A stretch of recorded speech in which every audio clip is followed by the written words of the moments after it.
si mundet ne t'i përdorim këto benefite të kësaj bime. Si mund ta gërshetojmë lulen e tërfilit së bashku edhe me bimt e tjera.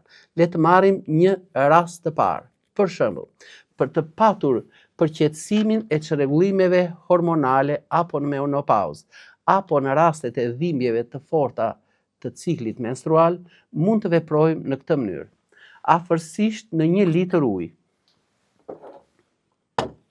Mundet që të hedhim, pra nga lulet e tërfilit të kuq, 1 lugë gjelle.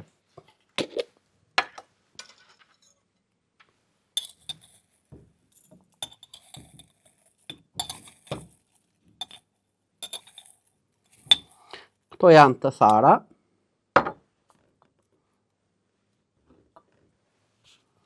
Dhe sigurisht, pra shiko, kjo sa ka marrë këtë ngjyrën të bima, ndërsa kjo është e vitit kaluar. Pra ne do të hedhim afërsisht 1 lugë gjelle me lulen e tërfilit të kuq. Ose për pak bukuri, le ta hedhim këtë në brendësi. Do të hedhim afërsisht 1 dorë me lulen e bishtamithit. Këto edhe që të dyja së bashku mundet që të na kryejnë atë veprimin e qetësimit të dhimbjeve menstruale dhe njëkohësisht na ndihmojnë në rregullimin e ciklit dhe në eliminimin ose përgjysmimin atyre afsheve të nxehta gjatë premenopauzës dhe menopauzës. Pra, 1 lugë gjelle me lulen e bishtamithit, Aphyllea millefolium. Do të shtojmë 1 dorë me barën e bletës, ose 1 lugë gjelle.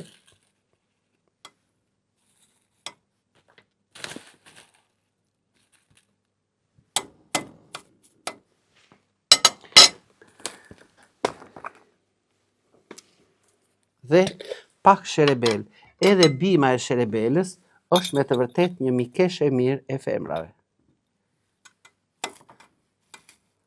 Fal bimës së sherebelës, pelinë në sëmbër dhe disa bimëve të tjera, ne me të vërtet kemi bërë një mrekulli në organizmin e atyre femrave që kanë patur kështu mioma në mitër ose edhe në qafën e mitrës. Pra, i kemi eliminuar ato plotësisht. Me qenë se këtu unë e përmenda këtë, lulja e tërfilit nuk do të përdoret tek të gjitha ato femra që kanë mioma në mitër ose çrregullime në qafën e mitrës. Pasi duke mbajtur estrogenin në nivele të larta, mund të na ndikojë negativisht në zhvillimin e këtyre miomave. Pra, mbasi kemi hedhur bimët dhe vazhdojmë që të hedhim këtë ujin e nxehtë, do të vëmë re që bimët do fillojnë të na ekstraktohen mrekullisht mirë. Mundet që shumë mirë, ne këto bimët t'i ziejmë afërsisht 2 deri në 3 minuta, t'i kullojmë dhe në këtë mënyrë çaji për t'u përdorur themi se është gati. Pra, ky është çaji i parë. Përmendëm fjalën çlodhje të syve dhe përmirësim të shikimit dhe njëkohësisht luftimin e konjunktivës së syve. Atëre, si mund ta përgatisim një çaj? Atëre, kamomili është shumë çlodhës, qetësues dhe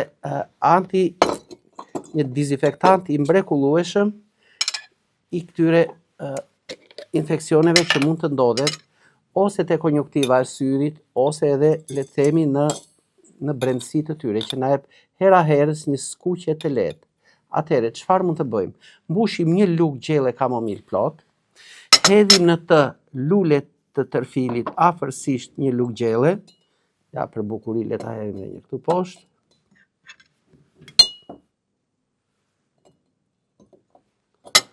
Opa.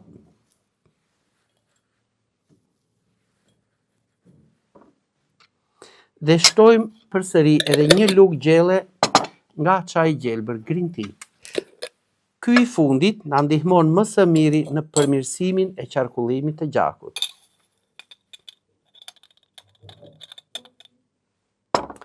Pra, në ato raste kur bimët janë në gjete të ngjeshura, atëherë luga kaq është e mjaftueshme.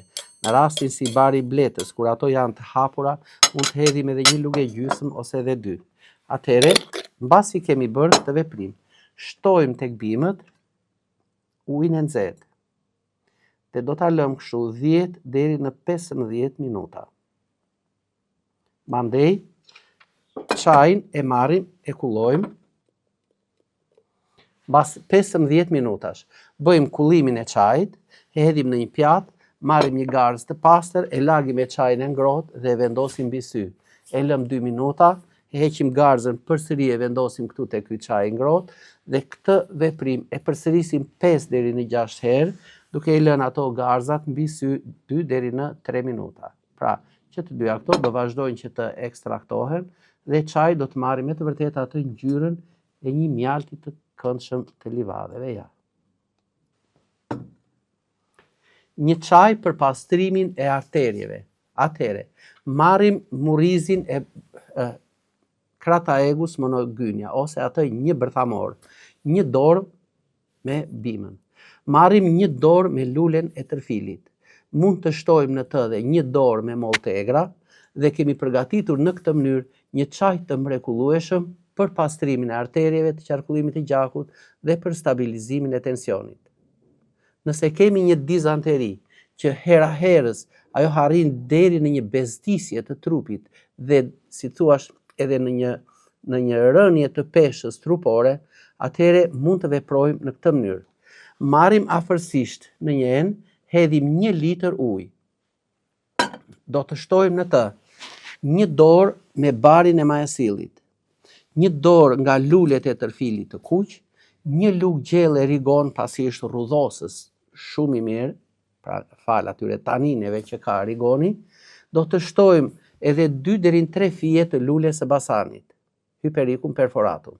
Mbas kësaj, pra pasi kemi dhënë një val afërsisht të zihej 1 deri në 2 minuta, mundet që të marrim të përgatisim çajin duke e ëmbëlsuar me pak mjalt. Mund të pihen 2 deri në 3 gota në ditë. Krahas kësaj, mund të konsumohet dhe 1 lugë gjelle borovicë në ditë dhe njëkohësisht mund të marrim një ftua të pjekur, e lëm të ftohet, pra marrim një ftua, e pjekim në furrën e sobës. E lëm afërsisht të ftohet 5-6 minuta. Mandej, presim feta të ftohit, i lyej me pak mjalt dhe i pluhuros me rigon. Vazhdoj që të konsumoj 1 ose 2 ftonj gjatë 1 ftua në ditë për 2 ditë.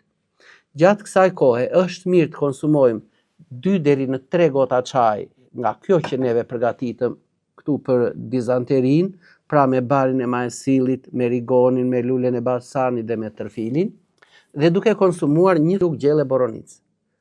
Atëre, do të vëmë re që procesi i ashqitjes së tepruar do filloj të ndalohet.